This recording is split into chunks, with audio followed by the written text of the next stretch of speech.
Hey, what's up awesome people? Welcome back to my channel, Joshua Partugi here. Today I'm in the city of Bandung, Indonesia, and as some of you already requested, in today's video I'm going to be talking about how to use Scrum with Kanban. This is going to be a long video, so if it's possible, stay until the end of this video so that you don't miss any important information from this video. If you're interested to know how to use Scrum with Kanban, don't go anywhere, stay tuned.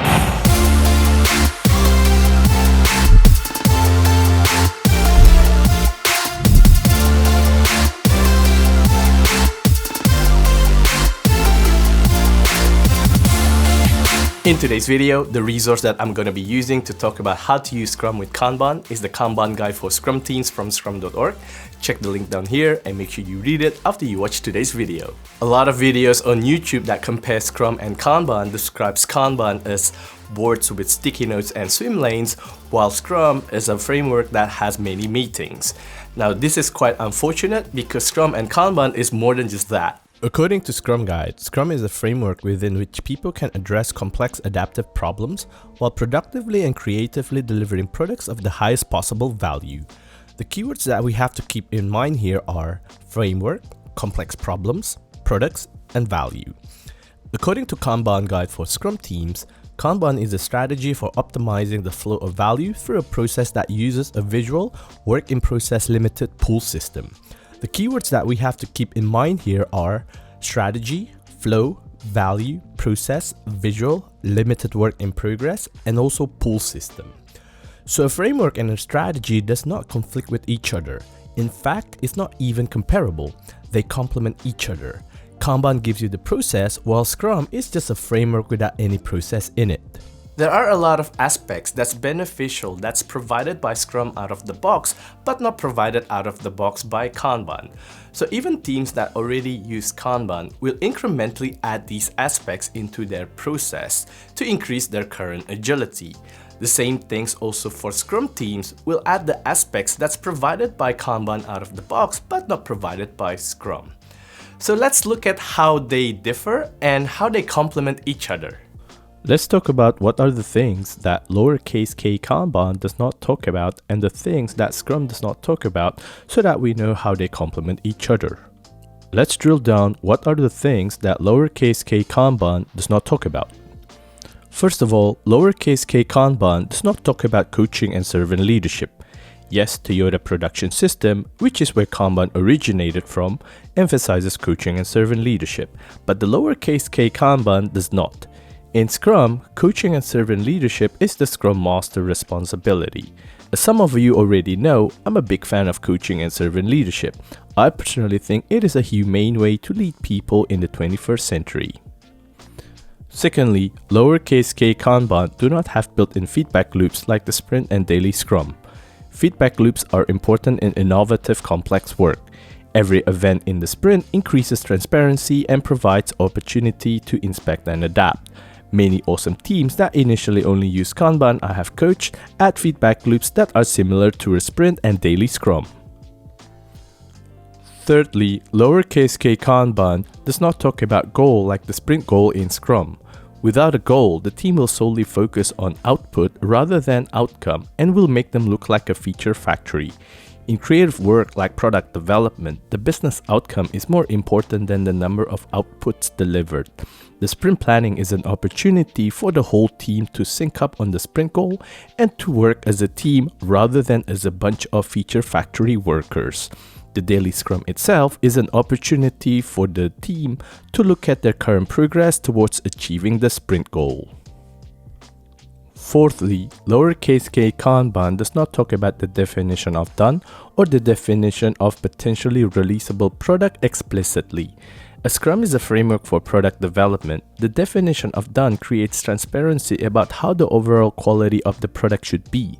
Awesome teams that initially only use Kanban will add definition of done to their current process. Now let's drill down what Scrum does not talk about and how Kanban can leverage Scrum. Firstly, Scrum does not talk about any charts and metrics. Velocity and burn down chart is actually not part of Scrum as it is not defined in Scrum Guide. A Scrum is just a framework. Scrum teams can use Kanban charts and metrics to help them improve their current agility.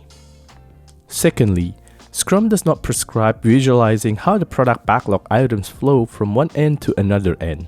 Visualization of how the work flows is the core of Kanban, which is helpful for Scrum teams to improve their agility. Thirdly, Scrum does not talk about service level expectation that is helpful for teams to choose, either during sprint planning or daily Scrum, which product backlog items they should be working on next. Now, after we talk about the differences between the two and how they complement each other, now let's talk about the similarities between Scrum and Kanban. Both Scrum and Kanban talk about transparency even though it is at a different level. Scrum requires the three main artifacts, that is, the product backlog, the sprint backlog, and the increment to be made transparent, while Kanban requires the team to visualize the workflow. Both Scrum and Kanban talk about continuous improvement. Scrum explicitly has a built-in event for discussing improvements called the sprint retrospectives.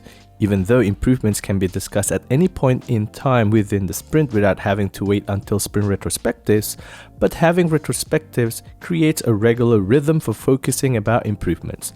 Kanban encourages the team to continuously improve the workflow using the flow metrics. Both Scrum and Kanban talk about self-organizing teams. Even though in Kanban, self-organizing teams is not mentioned explicitly, but in Kanban, the work is pulled by the team member rather than assigned or pushed by a manager or anyone else outside of the team. Lastly, both Scrum and Kanban talk about limiting the work in process. During sprint planning, the Scrum team makes a forecast and limits the work for the sprint implicitly.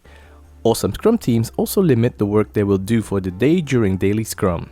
In Kanban, teams limit the work in process and visualize it explicitly on their Kanban board.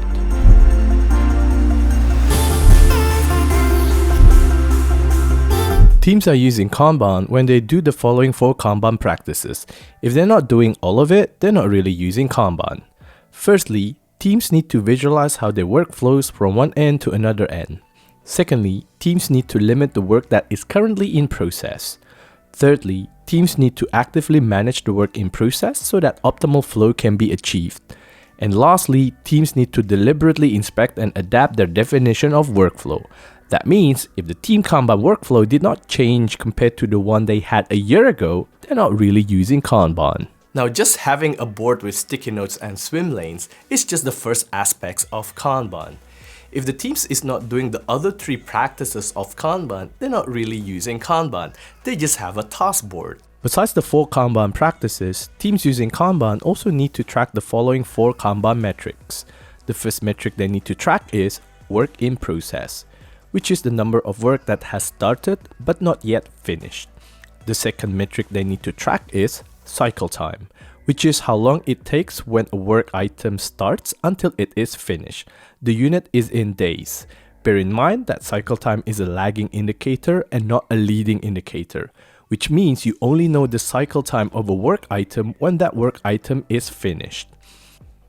The third metric they need to track is work item age, which is how long it is when a work item started until the current time.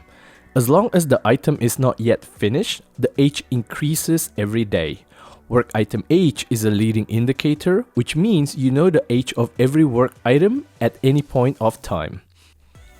The last metric they need to track is throughput, which is the number of work items finished per unit in time. That means we can look at daily throughput, weekly throughput, and even per sprint throughput. Unlike velocity, throughput does not consider the size of every work item. If teams using Kanban are not tracking these 4 metrics, they're not really using Kanban. Besides the 4 metrics, Kanban also has service level expectation or SLE. According to Kanban guide for Scrum teams, the SLE itself has 2 parts: a period of elapsed days and a probability associated with that period. The SLE should be based on the Scrum team's historical cycle time, and once calculated, the team should make it transparent for everybody.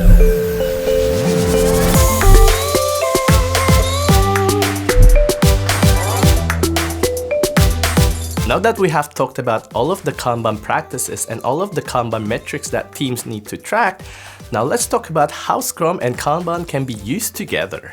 During sprint planning, besides inspecting the product backlog, the definition of done, the previous sprint retrospective commitment, and the sprint goal before gauging the work for the sprint, the Scrum team also inspect their throughput metrics from the previous sprints.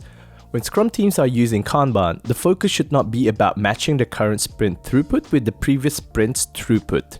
A Scrum is a goal-driven framework. Achieving the sprint goal is more important than matching the previous sprint's throughput. Now, whenever I said that the Scrum teams need to inspect the definition of done every sprint planning, they thought that I'm referring to the acceptance criteria. The acceptance criteria and the definition of done is really different. I've already made a video on the definition of done. If you haven't already watched it, click the link up here to watch the video. During daily Scrum, when the team plan what sprint backlog items they want to work on before their next daily Scrum, besides inspecting the sprint goal, the development team also inspect the work item age for each sprint backlog items that is on their Kanban board and see which items that is blocked towards meeting the sprint goal and will likely violate their service level expectation. During sprint review, besides inspecting how the increment has achieved the sprint goal, the whole Scrum team along with the stakeholders can make a delivery forecast using the throughput and also the cycle time metric. They can also inspect the age of product backlog items that's currently in the product backlog and throw away any items that's no longer relevant. As I mentioned on my previous video, the organization mindset during sprint review should still be about outcome over output. The throughput metrics that is used during sprint review shouldn't be used to push the team to work as hard as possible to deliver as many output as possible, but it should be used to forecast how much outcome that the organization will likely get in the future. Now, I've already made a video on how to create an outcome-driven sprint goal. If you haven't already watched the video, click the link up here to watch the video. During retrospectives, the Scrum team can talk about improvements using cycle time and throughput metric. The conversation around this usually leads to improvements like product backlog refinement techniques, or adding DevOps or extreme programming practices like automation, or improving their current user experience techniques, or even changing the work in process limit for the next sprint, etc. So that is all from me today, folks. I've had enough of Bandung for today. It's time for me to go back to Perth. If you found today's video insightful, as usual, don't forget to smash the like button, share today's video, and don't forget to subscribe to my channel so that you won't miss any of my video in the future. I hope you found some insights on how to improve your agility using Scrum and Kanban. See you until my next video. Bye!